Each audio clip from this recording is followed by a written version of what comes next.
മധ്യ കേരളത്തിലെ ക്രിസ്ത്യാനി കുടുംബങ്ങളിൽപ്പെട്ട സുന്ദരികളായ പെൺകുട്ടികളുടെ പേരുകളായിരുന്നു മുട്ടത്തുവർക്കി തൻ്റെ പ്രിയപ്പെട്ട പ്രണയകഥകൾക്കായി കണ്ടെത്തിയിരുന്നത്.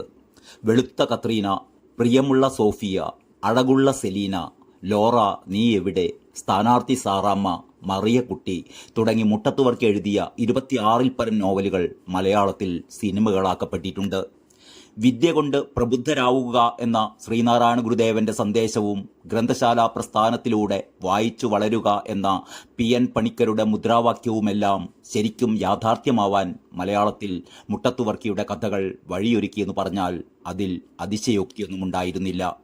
മുട്ടത്തുവർക്കിയുടെ കഥകളിലൂടെയാണ് അക്ഷരങ്ങൾ കൂട്ടിവായിക്കാൻ പഠിച്ച മലയാളികൾ വായനയുടെ വസന്തകാലത്തിലേക്ക് കാലെടുത്തു വെച്ചത്. മധ്യകേരളത്തിലെ മണ്ണിനോട് മല്ലിടുന്ന സാധാരണ മനുഷ്യരുടെ കഥകളിലൂടെ പിച്ചവെച്ചുകൊണ്ടാണ് കേരളത്തിലെ ശരാശരി വായനക്കാർ പിന്നീട് തകഴിയിലേക്കും OV വിജയനിലേക്കും MTയിലേക്കും മുകുന്ദനിലേക്കും കുഞ്ഞബ്ദുള്ളയിലേക്കുമെല്ലാം കടന്നു ചെല്ലുന്നത് തന്നെ. അദ്ദേഹത്തിൻ്റെ പാടാത്ത പൈങ്കിളി പോലെ കേരളം കാത്തിരുന്ന് വായിച്ചാസ്വദിച്ച ഒരു സാഹിത്യകൃതി പിന്നീടുണ്ടായിട്ടില്ല എന്നാണ് പഴയ തലമുറ സാക്ഷ്യപ്പെടുത്തുന്നത്. 1957-ൽ ഈ കൃതി സിനിമയാക്കപ്പെട്ടപ്പോൾ ആ വർഷത്തെ മികച്ച മലയാള ചിത്രത്തിനുള്ള ദേശീയ പുരസ്കാരം ലഭിക്കുകയുണ്ടായി. മുട്ടത്തുവർക്കി കേരളത്തിലെ ഏറ്റവും ജനപ്രിയനായ എഴുത്തുകാരനായതോടെ മലയാള സാഹിത്യത്തിലെ തമ്പുരാക്കന്മാരും നിരൂപക കേസരികളും മുട്ടത്തുവർക്കിക്ക് ഒരു പുതിയ വട്ടപ്പേര് നൽകി, പൈങ്കിളി. 80ഓളം നോവലുകളടക്കം 200ഓളം കൃതികൾ എഴുതി മലയാളികളെ വായനയുടെ വാതായനങ്ങളിലേക്ക് കൈപിടിച്ചുയർത്തിയ ഈ എഴുത്തുകാരൻ ജീവിച്ചിരുന്നപ്പോൾ താൻ എഴുതിയ കഥകളുടെ പേരിൽ ഏറ്റുവാങ്ങിയ പരിഹാസങ്ങൾക്ക് കയ്യും കണക്കുമില്ലായിരുന്നു. എന്നാൽ അദ്ദേഹത്തിൻ്റെ മരണശേഷം 1992-ൽ മുട്ടത്തുവർക്കി സാഹിത്യ പുരസ്കാരം നിലവിൽ വന്നതോടെ അത് രണ്ടും കൈയും നീട്ടി സ്വീകരിക്കുവാൻ ജീവിച്ചിരിക്കുമ്പോൾ അദ്ദേഹത്തെ നിരന്തരം തെറി വിളിച്ച മലയാളി സാഹിത്യ ലോകത്തെ ദന്തഗോപുരവാസികൾക്ക് ഒരു ഉളുപ്പുമുണ്ടായിരുന്നില്ലെന്ന് മാത്രമല്ല, അതോടുകൂടി മുട്ടത്തുവർക്കി വാഴ്ത്തപ്പെട്ടവനുമായി. കേരളത്തിലെ ഒരു ചെറുകിട പട്ടണം മാത്രമായിരുന്ന കോട്ടയത്തെ ആനുകാലിക പ്രസിദ്ധീകരണങ്ങളുടെ മെക്കയും അക്ഷരനഗരിയുമൊക്കെ ആക്കി മാറ്റിയതിൽ മുട്ടത്തുവർക്കിയുടെ നിസ്തുലമായ പങ്ക് വിസ്മരിക്കാനാവില്ല.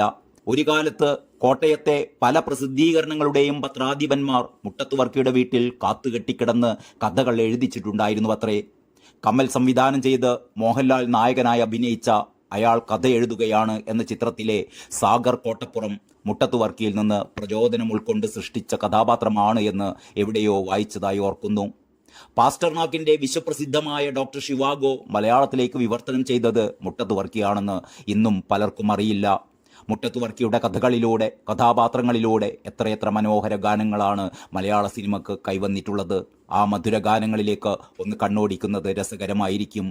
കാക്കത്തമ്പുരാട്ടി, കറുത്ത മണവാട്ടി, ഇണപ്രാവുകൾ എന്ന സിനിമയിൽ അക്കരപ്പച്ചയിലെ അഞ്ജനച്ചോലയിലെ സ്ഥാനാർത്ഥി സാറാമ്മ, കാട്ടുചമ്പകം പൂത്തുലയുമ്പോൾ വെളുത്ത കത്രീന, സന്ധ്യമയങ്ങും നേരം മയിലാടും കുന്ന്, തൃക്കാക്കര പൂപ്പോരാഞ്ഞ് ലൈൻ ബസ്, കരകവിയും കിങ്ങിണിയാറിൻ തീരത്ത് പച്ച നോട്ടുകൾ, കിഴക്കേ മലയിലെ വെണ്ണിലാവൊരു ക്രിസ്ത്യാനി പെണ്ണ്, ലോറ നീ എവിടെ, താജ്മഹൽ നിർമ്മിച്ച രാജശില്പി ഷാജഹാൻ ചക്രവർത്തി, അഴകുള്ള സെലീന, നന്ദ്യാർ വട്ടപ്പൂ ചിരിച്ചു നാട്ടുമാവിൻ്റെ ചോട്ടിൽ, പൂന്തേനരുവി, ചിരിക്കുമ്പോൾ കൂടെ ചിരിക്കാൻ 1000 പേർ വരും, കടൽ, കാറ്റുവന്നു കള്ളനെപ്പോലെ, കരകാണാക്കടൽ, ആകാശപ്പൊയ്കയിലുണ്ടൊരു പൊന്നിൻ തോണി, പട്ടുതൂവാല, അയ്യടി മനമേ, പ്രിയമുള്ള സോഫിയ, പ്രിയമുള്ളവളെ നിനക്കു വേണ്ടി, തെക്കൻ കാറ്റ്, സംഗീതമീ ജീവിതം, ജയിൽ പുള്ളി, കന്യാമറിയമേ തായെ, ജ്ഞാനസുന്ദരി എന്നിങ്ങനെ തേനൂറും ഗാനങ്ങളെല്ലാം മുട്ടത്തുവർക്കിയുടെ തൂലികയിലൂടെ അനശ്വരമായ കഥാപാത്രങ്ങളിലൂടെയാണ് മലയാള മണ്ണിലേക്ക് ഇറങ്ങി വന്നത്. 1955 മെയ് 28-ന് കാലയവനികക്കുള്ളിൽ മറഞ്ഞ മുട്ടത്തുവർക്കി കോട്ടയം ജില്ലയിലെ ചങ്ങനാശ്ശേരിക്കടുത്തുള്ള ചെത്തിപ്പുഴ എന്ന ഗ്രാമത്തിൽ 1913 ഏപ്രിൽ 28-നാണ് ജനിച്ചത്. ഇന്ന് മറ്റൊരു ഏപ്രിൽ 28 അദ്ദേഹത്തിൻ്റെ ജന്മവാർഷിക ദിനം. ഒരു തലമുറയെ അക്ഷരങ്ങളുടെ മാന്ത്രിക ലോകത്തിലേക്ക് കൈപിടിച്ചുയർത്തി വായനയുടെ വസന്തകാലത്തിലേക്ക് കൂട്ടിക്കൊണ്ടുപോയ ഈ പ്രിയ എഴുത്തുകാരൻ തൻ്റെ പ്രിയപ്പെട്ട കഥാപാത്രങ്ങൾ ജീവൻ നൽകിയ ഗാനങ്ങളിലൂടെ സംഗീതപ്രേമികളുടെ മനസ്സിൽ എന്നുമെന്നും ജീവിച്ചുകൊണ്ടേയിരിക്കുന്നു. സതീഷ് കുമാർ വിശാഖപട്ടണം തയ്യാറാക്കിയ പാട്ടോർമ്മകൾ @ 365 പ്രതിദിന കുറിപ്പുകളിൽ നിന്ന്. നന്ദി, നമസ്കാരം.